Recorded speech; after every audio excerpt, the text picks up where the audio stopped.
महिलाओं के लिए, दलितों के लिए, आदिवासियों के लिए, किसान के लिए, मजदूर के लिए, गरीबों के लिए। ये सब काम जो महात्मा गांधी जी ने किया, इस सब काम से नाथूराम गोडसे को इतनी तकलीफ हुई। और 9 साल का क्योंकि जश्न मोदी सरकार बना रही है, तो जरूरी है कि आईना भी दिखाया जाता रहे। नरेंद्र मोदी जी ने वो कीर्तिमान स्थापित किया है जो इस देश के 14 प्रधानमंत्री उनसे पहले नहीं कर पाए हैं।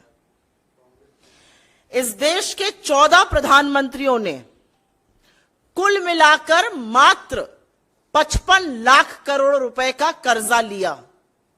67 साल में 14 प्रधानमंत्रियों ने कुल 55 लाख करोड़ का कब्जा लिया।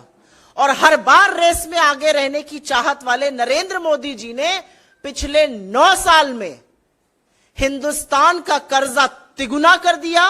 100 लाख करोड़ रुपए से ज्यादा का कर्जा उन्होंने मात्र 9 साल में ले लिया। कहां 67 साल में 55 लाख करोड़ लिया गया था। तो एक नया कीर्तिमान उन्होंने वो स्थापित किया जो इस देश के 14 और प्रधानमंत्री नहीं कर पाए। सिंपल तौर पे बता दूं, अगर इस समय, इस वक्त, इस सेकंड पर एक बच्चा इस देश में पैदा हो रहा है तो उसके सिर पर भी 1,20,000 रुपए का कर्जा लादने का काम मोदी सरकार ने पिछले 9 साल में किया है। और अगर और सिंपली बोलने पर आ जाऊं तो हर सेकंड इस सरकार ने 4 लाख रुपए का कर्जा लिया है।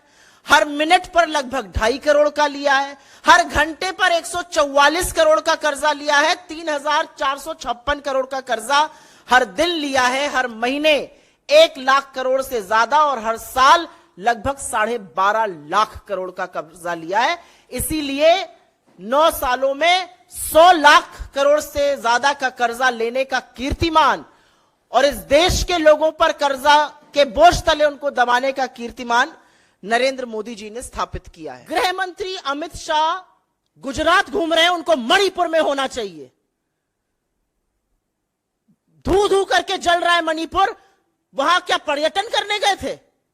इस देश के गृह मंत्री हैं। गोलीबारी होती है मिजोरम और असम में और वो चुपचाप बैठे रहते हैं। इस देश की सबसे डेकोरेटेड एथलीट्स घसीटी जाती है सड़कों पर उनकी निरंकुश पुलिस से और वो चुप रहते हैं। क्या बात करते हैं आप लोग? श्री खड़गे जी ने जो प्रधानमंत्री को 11 सूत्रों का एक पत्र लिखा, वो सिर्फ भारतीय राष्ट्रीय कांग्रेस के अध्यक्ष की हैसियत से ही नहीं, वो लीडर ऑफ ऑपोजिशन भी हैं, वो नेता प्रतिपक्ष भी हैं राज्यसभा में, एक पूर्व रेल मंत्री हैं।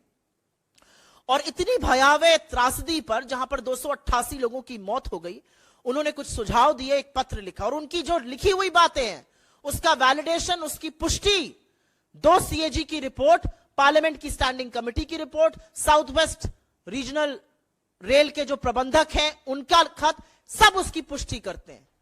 लेकिन प्रधानमंत्री महोदय की तरफ से कोई जवाब नहीं आया। क्या उनको वो चिट्ठी मिली नहीं? और ये कौन 4 लोग हैं? एक तो इसमें से हवाई जहाज में बैठ के हवाई जहाज का एग्जिट डोर खोलने की कोशिश करते हैं। ये कौन लोग हैं? इनको किसने हक दिया कि ये चिट्ठी लिखे? अरे चिट्ठी प्रधानमंत्री को, या तो ये 4 लोग अपने आप को प्रधानमंत्री कैंडिडेट समझ रहे हैं, तो बड़ी भयावह स्थिति है भैया। मोदी जी समझ लें कौन अपने आप को प्रधानमंत्री कैंडिडेट समझ रहा है इनकी पार्टी में। चिट्ठी प्रधानमंत्री को लिखी गई, ये जवाब उनके यहां से आना चाहिए। फुदक फुदक के ये 4 लोग जवाब दे रहे। कौन है भैया आप? किसने आपसे जवाब मांगा है? क्या पता है आपको रेल के बारे में? शांति से बैठ जाइए। अध्यक्ष ने चिट्ठी लिखी है, नेता प्रतिपक्ष ने चिट्ठी लिखी है। पार्लियामेंट्री डेमोक्रेसी में, हमारी लोकतंत्र की प्रणाली में जवाब तो प्रधानमंत्री के पास से आना चाहिए। 30 जनवरी 1948 को शाम लगभग 5:15 बजे गांधी स्मृति में, जिसको उस समय बिरला हाउस कहा जाता था, नाथूराम गोडसे ने महात्मा गांधी जी को पॉइंट ब्लैंक 3 गोलियां मारी। लाल किले में विशेष अदालत बैठाई गई जिसमें नाथूराम गोडसे का ट्रायल हुआ। और उसके ट्रायल के दौरान उसने कहा, उससे पूछा गया कि क्यों मारा आपने महात्मा गांधी को, तो उसने कहा, there was an accumulating provocation for 32 years in me. पिछले 32 वर्षों से यह व्यक्ति मुझे परेशान कर रहा था।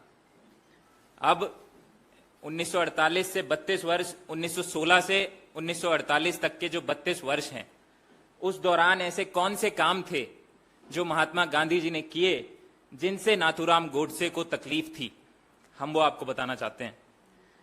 उन्होंने सत्याग्रह किए, चंपारण का सत्याग्रह, अहमदाबाद का सत्याग्रह, खेड़ा का, डांडी का, मंदिर प्रवेश के लिए उन्होंने मुहिम छेड़ी, सविनय अवज्ञा की, सिविल डिसोबीडियंस, असहयोग की, नॉन कोऑपरेशन, भारत छोड़ो, क्विट इंडिया मूवमेंट। उन्होंने मैगजीन्स चलाए, न्यूज़पेपर, यंग इंडिया, हरिजन। उन्होंने एक्टिविटीज की, कार्यक्रम चलाए, खादी को लेके, सद्भावना को लेके, ग्रामोद्योग को लेके, अनटचेबिलिटी के इरेडिकेशन के लिए। उन्होंने संगठनों पे काम किया, कांग्रेस पार्टी संगठन पे उन्होंने काम किया, सर्वोदय संगठन पे उन्होंने काम किया। उन्होंने राजनीतिक जागरूकता लाने के लिए काम किया, महिलाओं के लिए, दलितों के लिए, आदिवासियों के लिए, किसान के लिए, मजदूर के लिए, गरीबों के लिए। ये सब काम जो महात्मा गांधी जी ने किया, इस सब काम से नाथूराम गोडसे को इतनी तकलीफ हुई जब उसने देखा कि इन्होंने तो देश भी आजाद करा लिया और संविधान सभा भी बना ली जिसमें 300 सदस्य विभिन्न प्रजातियों के दबे कुचले क्षेत्र से आने वाले लोगों की एक मजबूत संस्था बनी। उस सब से उनको इतनी तकलीफ हुई कि उनको जब कोई और जरिया दिखाई नहीं दिया तो उन्होंने गांधी जी को मारना ही सही समझा।